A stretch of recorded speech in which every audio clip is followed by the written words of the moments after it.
What's going on, guys? KW Stout, healthmindpower.com.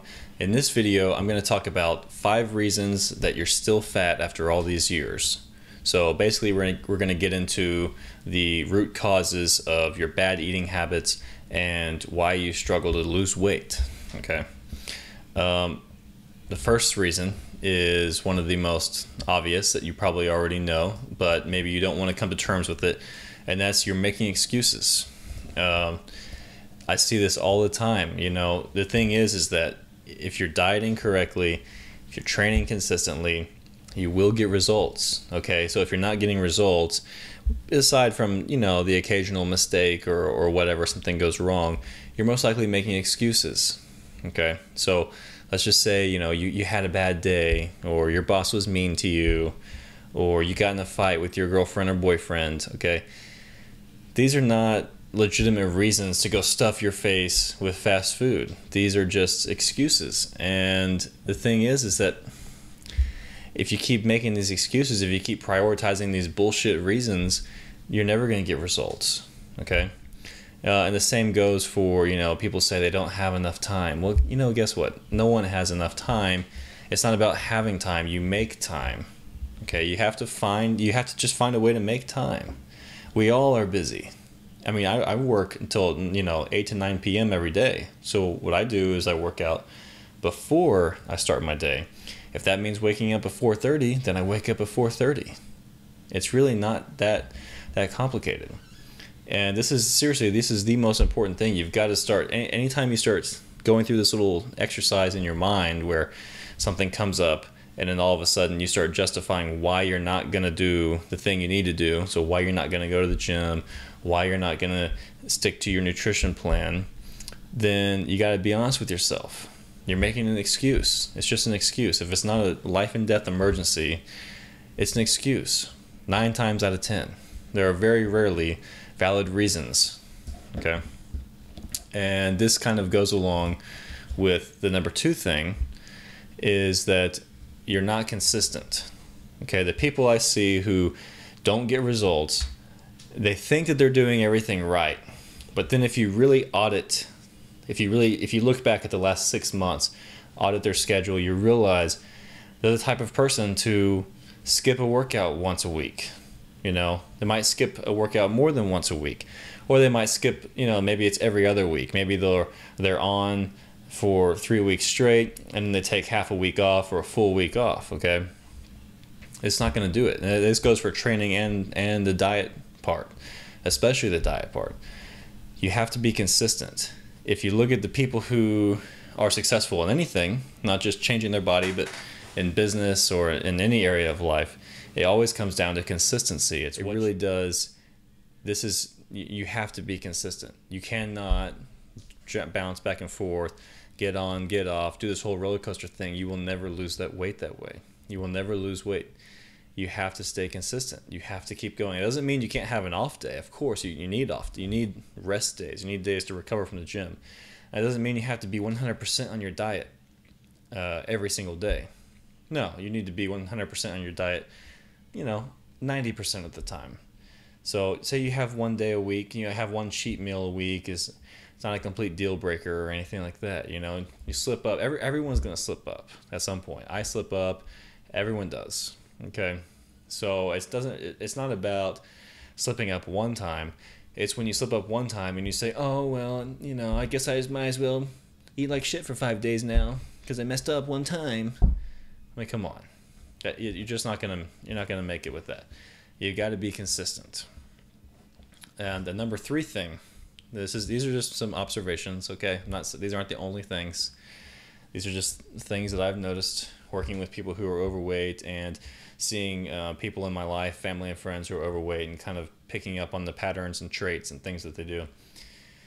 And number 3 reason why, if you've struggled to lose weight after all these years, is you might be doing this. You probably see food as a reward. So you have a habit of rewarding yourself with food like you would a dog. Okay? Now, there's nothing wrong with enjoying a nice meal, you know, ending the day. You had a long day, you want to have a glass of wine, You know, you had a really tough workout, you want to go get some food thing you really enjoy. Nothing wrong with that. What, you know, you just got to make it fit into your daily nutrition plan, and you can make it fit, and it's not really a cheat thing because you just make it fit. You just kind of work around it with everything else you eat in a day. But this attitude of rewarding yourself with food is just a really bad mindset. For one, it's just kind of, you know, it's like I said, I mean, we give dogs food for reward. I mean, come on, I think we deserve something a little better for ourselves. Okay, not that there's anything wrong with giving your dogs treats, because I give my dogs treats every single day, but rewarding yourself with food is creating an emotional connection to food. And people who are overweight tend to have a stronger emotional connection to food than people who aren't, because it's oftentimes is whenever they have a bad day, or, you know, one of those excuses pop up, then their emotions are telling them, I've got to eat food to make me feel better, because food is a treat, it's a reward. Okay, you got to break this whole cycle. It's a terrible habit. You should never think of food as a reward. You shouldn't reward yourself with food. Reward yourself with something else. Go buy something that you've been wanting for a while that you put off. You know, go get a massage. Take a hot Epsom salt bath. There are so many things you can do to reward yourself that are going to be more productive. They're going to have a better impact on your life. Okay, rewarding yourself with food, it's just nothing good can come of it, especially if you're overweight. Now, if you're not overweight and you don't have this emotional connection to food, by all means, reward away. But if you do have a strong emotional connection to food, this isn't for you. Okay, rewarding yourself for food is not going to work. It's just not going to work long term. If you're serious about losing weight, you got to look at these things. You got to find these things that are holding you back and make the decision to just not do them. Okay, it's really just, it's that simple. And then the number 4 reason is that you've settled. You've basically just you know you're settling. Okay, you know you can do better. You know you want more for yourself, and you know that you actually could do more. You could lose weight. You could have the body you really want. But what happens is, again, the excuses pop up. Okay, the emotions take over, and you settle. You settle for where you're at instead of going for where you want to be. And when you do this enough, you start to feel comfortable with it. You feel comfortable with settling. You know, normally settling makes us feel bad. You know, normally if you've ever settled on something, I don't know, say you were you know, let's just say you get into a relationship where you wanted a certain type of person and you couldn't get them, or you haven't got them yet, and someone else comes along and they're all right, but they're not that great, but they're there, they're convenient, they're right there in front of you. So you settle. You know in the moment you're settling, and it doesn't feel very good. But over time, when you settle enough, it just becomes part of your personality, and you start to just see yourself as that new person, the thing you've settled for, instead of what you want to be or who you were. Yeah, this is something, again, this is a habit. It's ingrained in you over time. You've practiced it, and you've made it into a pattern, and you've got to break it. You've got to stop settling. You've got to I mean, as dramatic as it sounds, you need to love yourself enough to not settle. You need to have enough self-respect to not settle. And that doesn't mean, I'm not saying everyone needs 6-packs abs or you don't love yourself. It's ridiculous. What I'm saying is that if you're not happy with where you're at, and you know it, then why settle? You don't have to, okay? No one's making you. And then the number 5 reason, and this is one that I think is probably the most overlooked, and that is you refuse to ask for help. Okay, one thing I've noticed over years, I'm talking about over the last decade, people who are really overweight tend to actually be very knowledgeable about diet and exercise. The reason is because this has been bothering them for years and years. So say you've got, this guy over here, he eats whatever he wants and pretty much stays relatively fit. And he doesn't really work out much or anything. And then you've got someone over here who has never had that luxury, and they've always gained weight kind of easily, and it's just something they've always struggled with. Well, the other person who doesn't have that, maybe they're not naturally interested in fitness at all, but they don't need to be. So they don't need to they don't need to learn anything about health and fitness, because they think, oh, well, I'm fine where I'm at, I'm not overweight or anything, so they don't really know much about it. But the person who they've been struggling with this for years, I can't tell you, it's funny, it's ironic, because I see these people who are in such terrible shape who really truly know a lot about health and fitness, and they really know about nutrition. And the problem is they think that knowing these things is enough. They think that just having the right information is enough, but that's just not the case.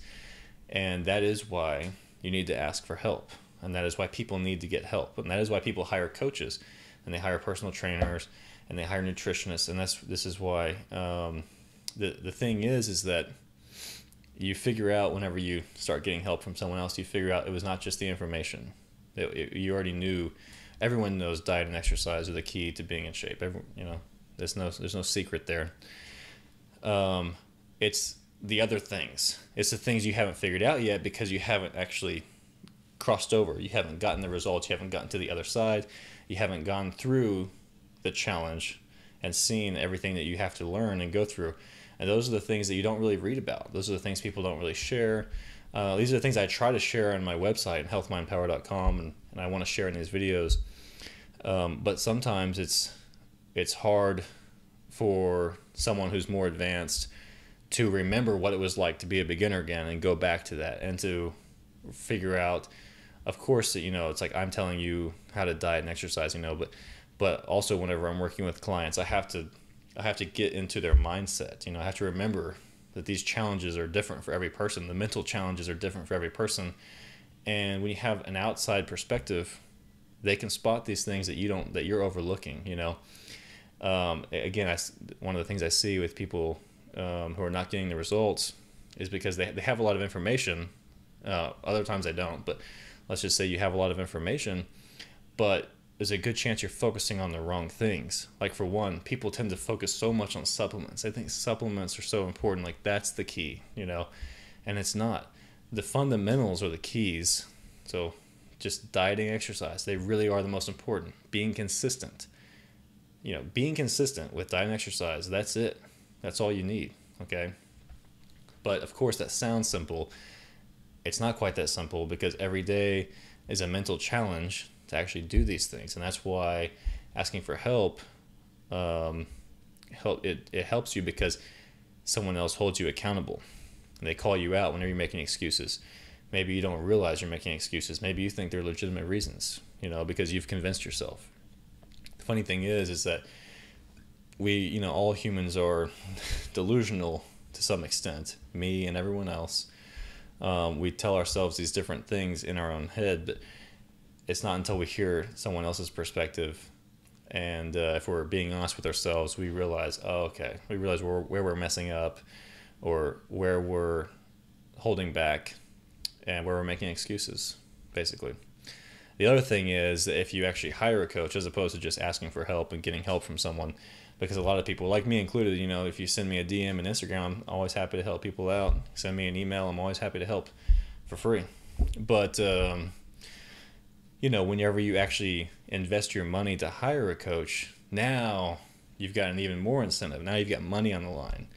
And that is one of the reasons why coaching clients get such better results than people who don't hire a coach.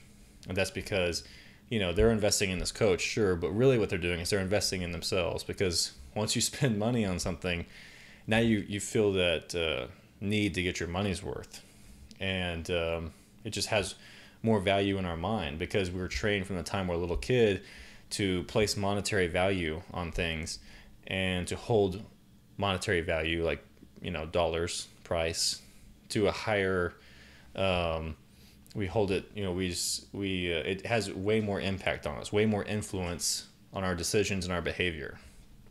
So when you get help from someone else, for one, you have to be a little more honest with yourself, because now you're getting honest feedback. Hopefully, if they're being honest with you, you're getting honest feedback. You're being held accountable, and if you're paying for that help, now you feel even more of a desire to do it, because now you've got money on the line.